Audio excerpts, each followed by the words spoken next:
வணக்கம் நண்பர்களே. இன்றைய சினிமாவில் உலக நாயகன் என்ற அந்தஸ்துடன் வளவரும் கமலஹாசன் தனது முதல் படமான களத்தூர் கண்ணம்மா படத்திலே அப்படத்தின் நாயகன் ஜெமினி கணேசனை இன்சல்ட் செய்ததாக ஏவிஎன் நிறுவனத்தின் குமரன் ஒரு பேட்டியில் தெரிவித்திருந்தாராம். தமிழ் சினிமாவில் புது டெக்னாலஜிகளை அறிமுகம் செய்து வைத்தவர் தான் கமலஹாசன். சினிமாவில் அவருக்கு தெரியாத துறைகளே இல்லை என்று சொல்லும் அளவுக்கு நடிகர், இயக்குனர், தயாரிப்பாளர், பாடகர், ஆசிரியர் என பன்முக திறமைகளுடன் வள வரும் கமலஹாசன் 1954ஆம் ஆண்டு பிறந்த நிலையில் 1960ஆம் ஆண்டு வெளியான களத்தூர் கண்ணம்மா படத்தின் மூலம் தமிழ் சினிமாவில் அறிமுகமானவர்.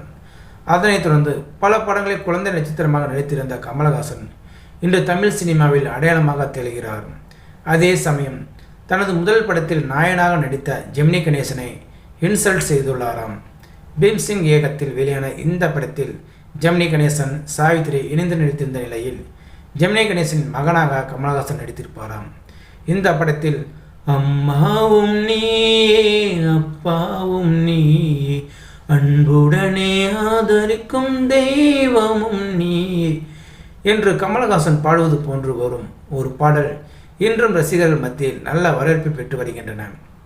இந்த படம் பல திரையரங்களில் 100 நாட்கள் ஓடிய நிலையில் படத்தில் நடித்த நட்சத்திரங்களுடன் திரையரங்குகளுக்கு சென்று வெற்றி விழாவை கொண்டாட முடிவு செய்த ஏவிஎன் நிறுவனம் அதற்கான ஏற்பாடுகள் செய்தார்களாம். சொன்னபடி அனைத்து நட்சத்திரங்களும் பங்கேற்றார்களாம். இதனையடுத்து சென்னையில் ஒரு திரையரங்கிற்கு சென்ற படக்குழுவினர் இடைவேளை நேரத்தை ரசிகர்கள் மத்தியில் பேசியுள்ளார்களாம். முதலில் ஜெமினி கணேசன் பேச, அதன் பிறகு சாவித்திரியும் பேசியுள்ளாராம். இவர்கள் இருவருக்குமே கணிசமான கைத்தட்டல் கிடைத்த நிலையில் அடுத்ததாக கமலஹாசன் வருவார் என்று அறிவிக்கப்பட்டு படத்தில் வந்த அதே கிழிந்த சட்டையுடன் கமலஹாசன் என்ட்ரி கொடுத்துள்ளாராம்.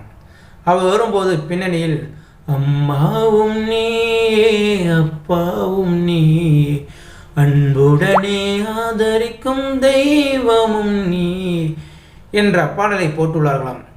இதற்காக ஜெமினி, சாவித்திரி கிடைத்த கைத்தட்டலை விட கமலஹாசனுக்கு அதிக கைத்தட்டல் கிடைத்துள்ளதாம். இதனைத் தொடர்ந்து அடுத்த தேட்டருக்கு சென்ற போதும் இதே மாதிரி கமலஹாசனுக்கு ஏவிஎம் என்ட்ரி கொடுத்துள்ளார்களாம்.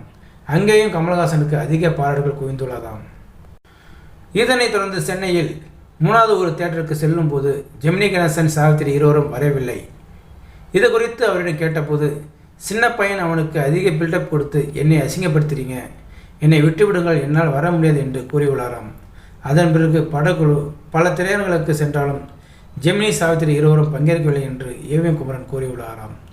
ஸோ நேயர்களே, இந்த வீடியோ பார்த்துருக்க நீங்கள் பதிவு பிடிச்சிருந்தால் லைக் பண்ணுங்கள், ஷேர் பண்ணுங்கள்.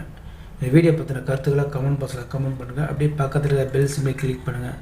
அப்போ தான் நான் போடுற வீடியோ அடிக்கடி வந்து ரீச் ஆகும். மறக்காமல் சேனலை சப்ஸ்கிரைப் பண்ணுங்கள். தேங்க்யூ, வணக்கம்.